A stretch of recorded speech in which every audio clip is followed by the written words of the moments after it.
जाकर इस पिशाच की मुक्ति संभव हो जाएगी।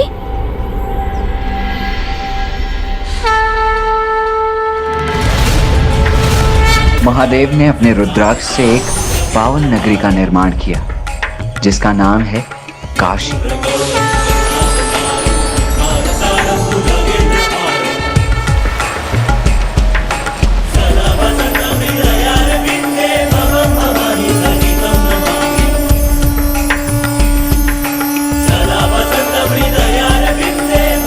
जो महादेव के संपूर्ण तेजों का सारभूत है, अर्थात स्वयं महादेव का ही स्वरूप है। अतिशय दिव्य एवं सुंदर पुण्य नगरी काशी महादेव को इतनी प्रिय है कि वो स्वयं भी अंश रूप में विश्वनाथ मंदिर में निवास करने लगे। ब्रह्मदेव का एक दिवस पूर्ण होने पर भी काशी का विनाश नहीं होता, क्योंकि उस समय महादेव उसे अपने त्रिशूल पर धारण कर लेते हैं। शिव शंकर को प्रिय ये नगरी सदा आनंद और मुक्ति प्रदान करने वाली अति शुभ दिव्य एवं सुंदर पुण्य नगरी जो माँ गंगा के उत्तर तट पर स्थित है, जहाँ वरुणा और 80 नदियों का संगम माँ गंगा से होता है। किंतु मेरी मुक्ति के लिए कैसे और क्यों काशी जाना है, अभी तक आपने वो बताया ही नहीं। महादेव का निवास होने से हर लोक से आकर पुण्यात्माएं वहाँ बसने लगी, जिससे हर सांस में बस उनका ही नाम गूंजता था, महादेव। और तब महादेव ने ये घोषणा की कि काशी में जिसकी भी मृत्यु होगी उसे सद्गति प्राप्त होगी। महादेव, महादेव। क्योंकि काशी में प्राण त्यागने वाले का शीश माँ पार्वती स्वयं अपने अंक में रखती है और स्वयं महादेव उसके कर्ण में तारक मंत्र राम का उच्चारण करते हैं। राम राम।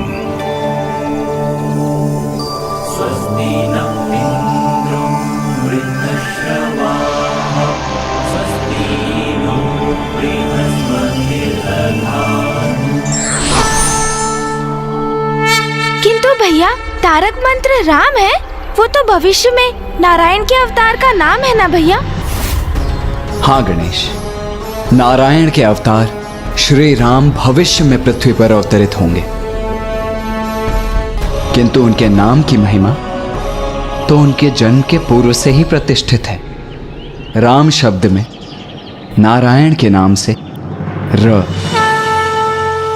और महादेव के मंत्र ओम नमः शिवाय से म अक्षर सम्मिलित है, और ये महादेव और विष्णुदेव के एक होने का ही प्रतीक है। इसीलिए गुरु वशिष्ठ ये नाम एक दिव्य और पूर्व नियोजित रूप से महाराज दशरथ के प्रथम पुत्र को देंगे, जो मामा श्री विष्णुदेव के ही अवतार होंगे। और गणेश, राम नाम की तो ऐसी महिमा है कि पिताश्री तो सदैव राम नाम का ही जप करते रहते हैं। राम राम राम राम। और राम नाम के उच्चारण के साथ ही वो जीवों को सद्गति भी प्रदान करते हैं। किंतु मेरी तो मृत्यु हो चुकी है, फिर मुझे वहाँ मुक्ति कैसे प्राप्त होगी? क्या हुआ? आप शांत क्यों हो गए? बताइए ना, कैसे प्राप्त होगी मुक्ति मुझे? तुम्हारा ये प्रश्न तो सर्वथा उचित है ज्ञानारी। तुम्हें मुक्ति प्रदान करना कोई सरल सहज कार्य नहीं होगा, क्योंकि जब तुम जीवित थे तो तुमने अनेकों पाप किए, ईश्वर की अवहेलना की, और उसी के कारण तुम पिशाच योनि में आए।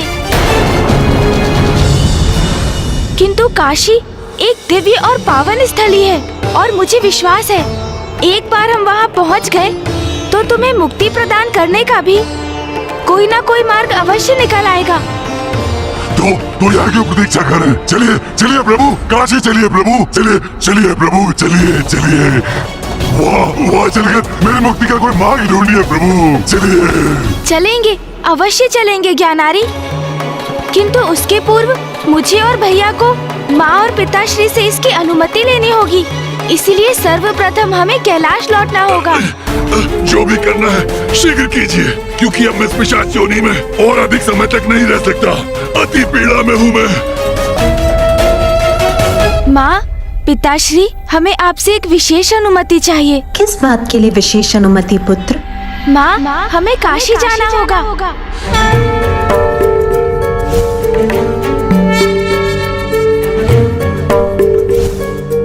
काशी? हाँ माँ, किंतु क्या हुआ? आप इतनी विचलित क्यों हो गई माँ? जैसे किसी स्मृति में खो गई हो।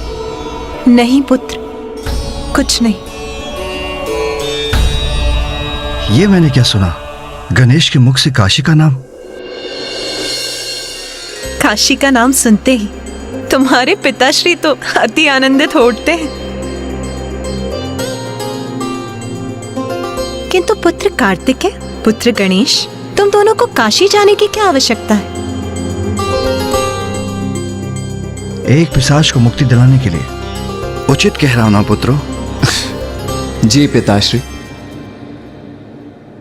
उचित है। वैसे भी सावन माह में तुम्हारे पिताश्री के सभी भक्त मान सरोवर से पवित्र जल एक पात्र में एकत्रित कर उसे कांवड़ में स्थित करते हैं और फिर उसे काशी विश्वनाथ मंदिर में प्रभु को समर्पित करते हैं। इससे उनके सारे मनोरथ पूर्ण हो जाते हैं। इसीलिए ये तो काशी जाने का सर्वश्रेष्ठ समय है पुत्रों।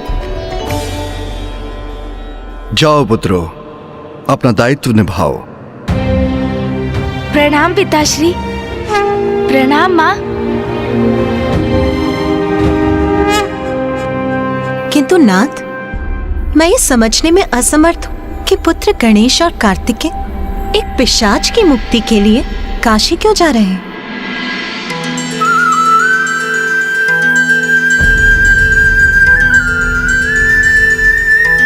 मैं समझ गई नाथ, ये सब आप ही की लीला है और मेरे विचार से अब समय आ गया है। काशी में स्थित मेरे अंश को वर्षों बीत गए हैं और अब आप उसका वियोग सह नहीं पा रहे हैं। हाँ उमा, आप अपने अंश के रूप में काशी में स्थित हैं और मैं आपके अंश से वंचित रहकर अपूर्ण रहने पर बाध्य हूं। काशी, मेरी सुंदर काशी नगरी, जहां मेरी उमा का अंश मेरी प्रतीक्षा में है। मेरी काशी, जिसका परित्याग करने पर मैं विवश हो गया राजा दिवोदास के कारण। महादेव, काशी में एक ही राजा हो सकता है। अब वो आप हैं अथवा मैं। इसका निर्णय आपको लेना है। यदि मुझे यहाँ राज्य करना है तो आपको यहाँ से प्रस्थान करना होगा।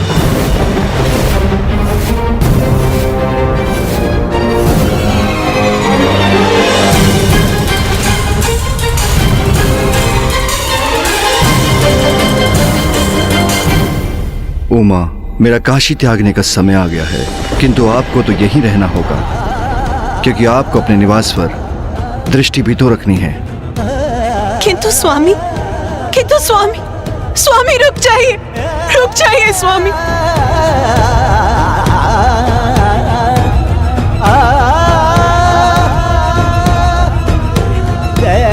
स्वामी तो मुझे छोड़कर प्रस्थान भी कर गए।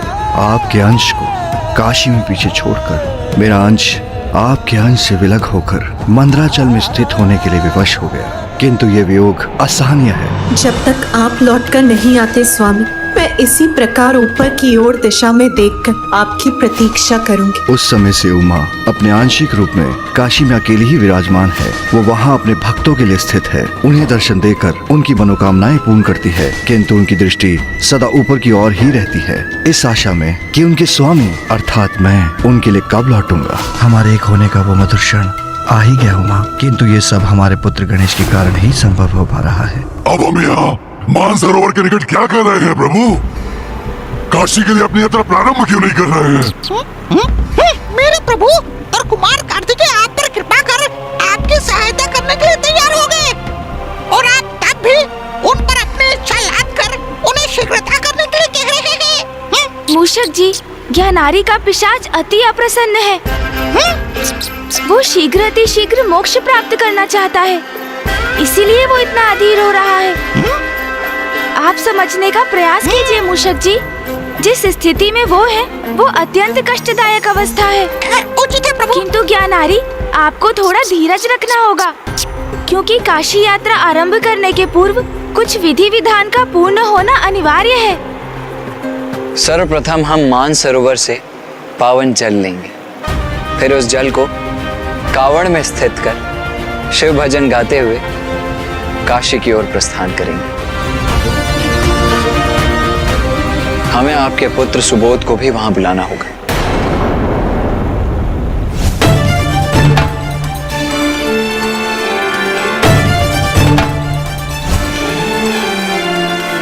क्योंकि श्राद्ध आदि कर्म पुत्र के द्वारा ही किए जाते हैं।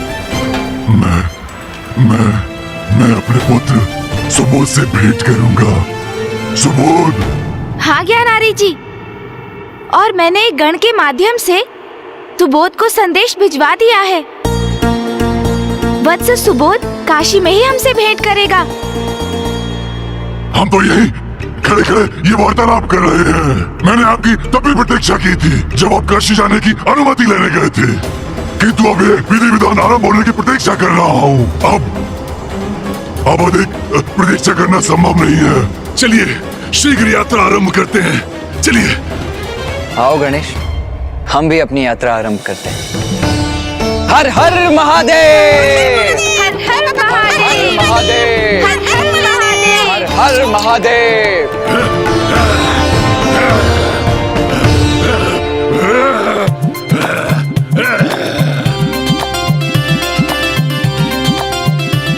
हर हर महादेव। हर हर हर हर महादेव। सब काशी जाए, चलो दर्शन पाए, बाबा को मनाए, कांवर को उठाए, उन्हें जल चढ़ाए, शिव भजते जाए। बोलो हर हर महादेव। बाबा।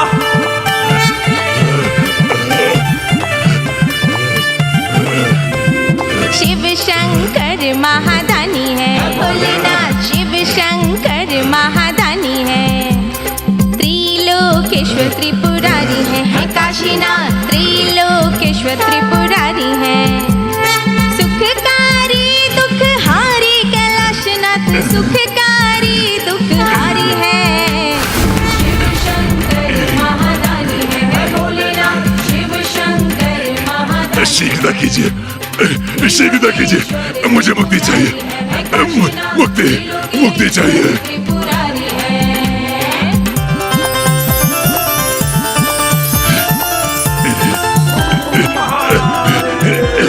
राह कठिन सरल हो जाए, सच्चे हृदय से पग जो बढ़ाए। राह कठिन ये सरल हो जाए, सच्चे हृदय से पग जो बढ़ाए। कांवर जल कांधे पे उठाए, बाबा हो प्रसन्न शिवलिंग पे चढ़ाए। हर लेंगे दुख भारी अब विश्वनाथ, हर लेंगे दुख भारी रे। शिव शंकर महादानी है, भोलेनाथ शिव शंकर महादानी है। त्रिलोकेश्वर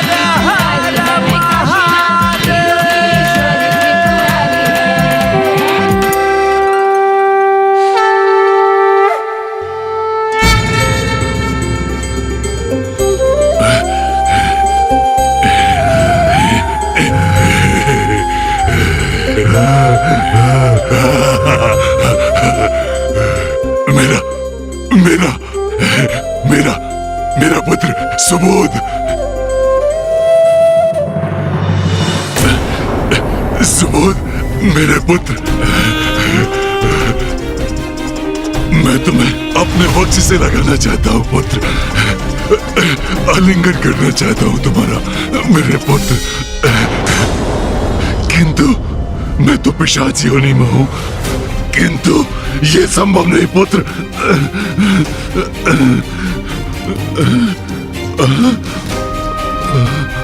किंतु मेरा पुत्र मुझे ऐसे कैसे स्वीकार करेगा?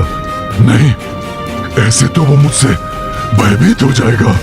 नहीं, मैं उसके समक्ष नहीं जा सकता।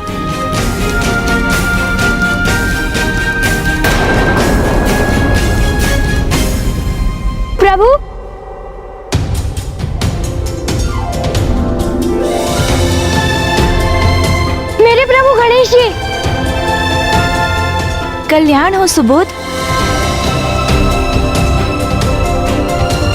प्रणाम गुरुदेव। आयुष्मान भव पुत्र।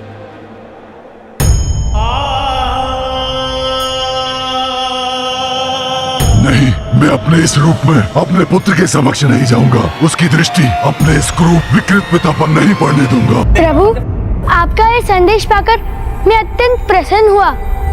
बताइए, आपका इस अनन्य भक्त के लिए क्या आदेश है? वत्स सुबोध, तुम्हें एक अत्यंत महत्वपूर्ण कार्य करना है। एक ऐसा कार्य जो एक पुत्र को अपने पिता के लिए करना ही होता है। पिता के लिए एक आवश्यक कार्य? किंतु प्रभु, मेरे पिताश्री तो जीवित नहीं है। उनका वध तो स्वयं आप ही ने किया था। हाँ वत्स सुबोध, तुम्हारे पिता का वध तो मेरे ही हाथों हुआ था, किंतु मृत्यु के पश्चात उनका श्राद्ध और पिंडदान ना होने के कारण उनकी आत्मा पिशाच योनि में चली गई है, जिससे उन्हें मुक्त कराने के लिए उनका श्राद्ध करना होगा तुम्हें। क्या मेरे पिताश्री पिशाच योनि में हैं? उन्हें अब तक मुक्ति प्राप्त नहीं हुई, किंतु कहाँ है वो? कहाँ है मेरे पिताश्री प्रभु? कहाँ है वो?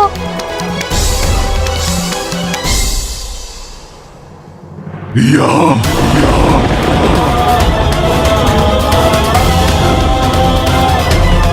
पिताश्री? नहीं, नहीं, नहीं पुत्र, नहीं, नहीं, नहीं।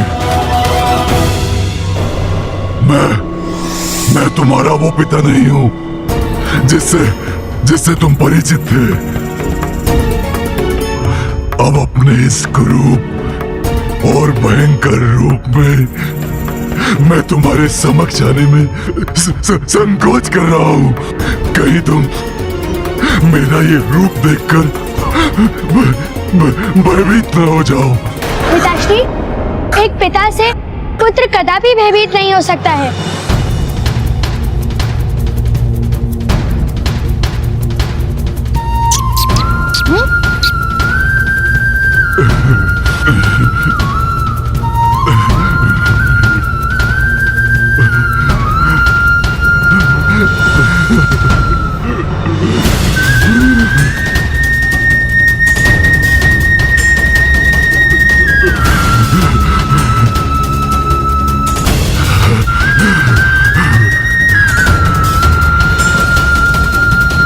पिताश्री, मैं आपके लिए सभी आवश्यक क्रियाओं को पूर्ण करूंगा।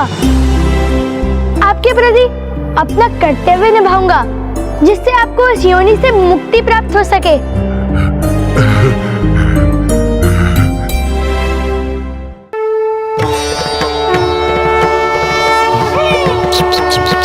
हर हर महादेव, हर हर महादेव।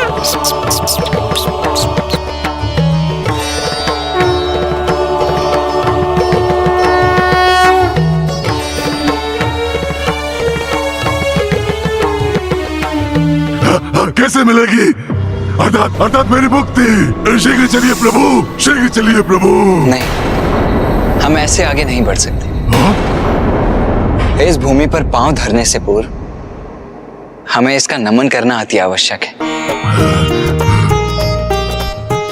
ये भूमि तो अत्यंत पावन है, क्योंकि यहाँ मां स्वयं अपने अंश के रूप में विराजमान है।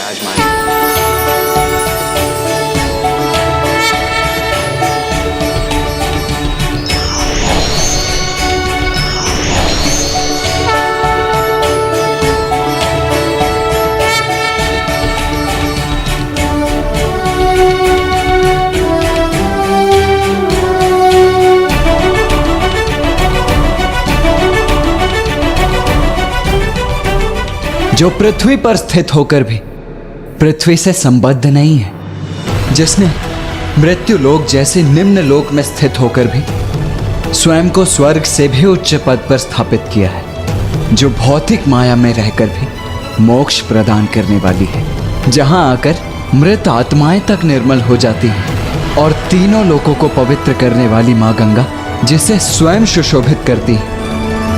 त्रिपुरारी महादेव की राजधानी जिसका नित्य नमन देवता भी करते हैं। हे काशी नगरी, हम भी आपका नमन करते हैं।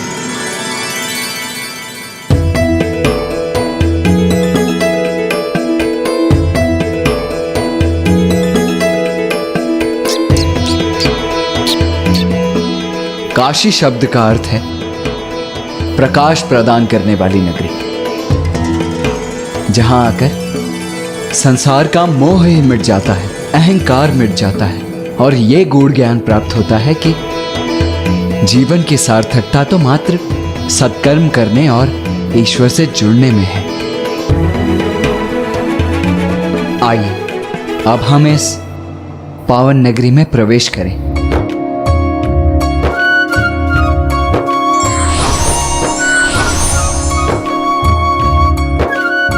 हर हर महादेव, हर हर महादेव। आइए ज्ञानारी जी।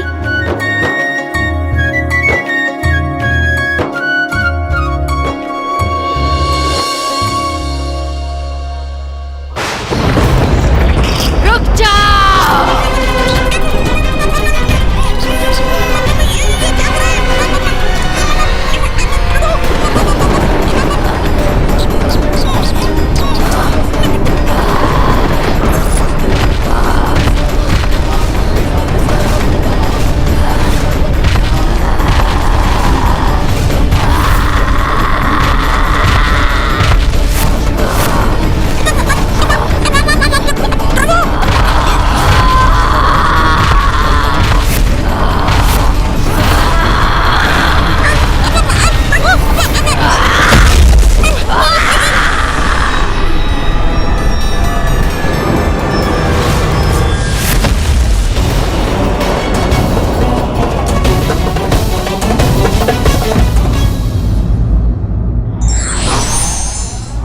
प्राणी कितना भी शक्तिशाली क्यों ना हो, उसे अपने कर्मों का फल भुगतना ही पड़ता है।